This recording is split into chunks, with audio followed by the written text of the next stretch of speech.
mbazaniye ihumure mwebwe abatuye iyi si, nubwo isi tugoye itubaga nta kimwe, mw'ijuru hari Imana ibireba byose, nubwo Satani atwogeraho uburimiro, werambirwa ubutabazi buratwegereye, Imana ntabwo yicaye.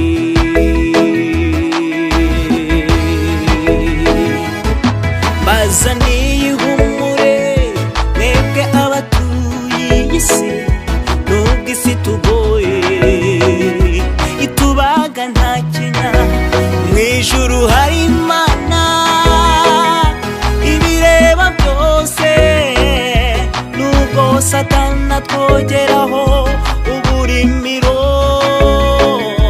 werambirwa ubutabazi buratwegereye, Imana ntabwo yicaye.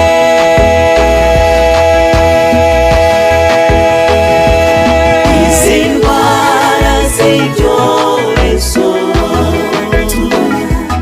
Yesu naza zizashira,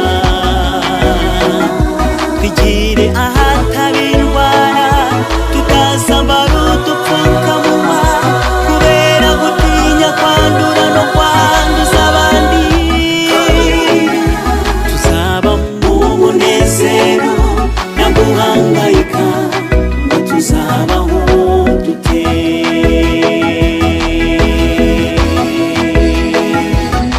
Izi ndwara z'ibyorezo Yesu naza zizashira, twigire ahatari indwara, tutazambara udupfukamunwa kubera gutinya kwandura no kwanduza abandi, tuzaba mu munezero nta guhangayika, ngo tuzabaho dute.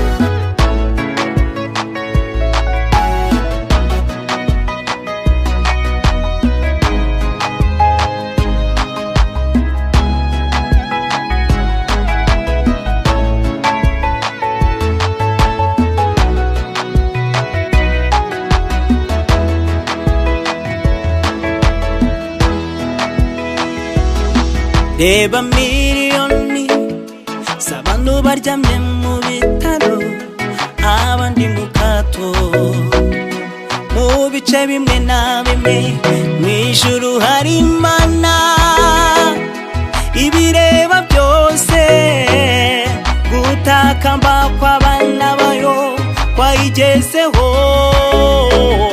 ntabwo yakwihanganira ko umwanzi Satani atubabaza kakageni.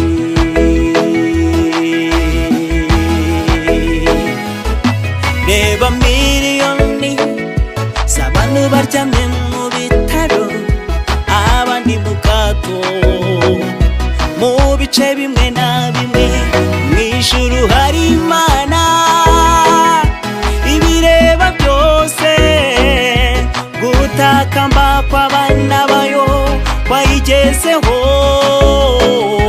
ntabwo yakwihanganira ko umwanzi Satani atubabaza kakageni.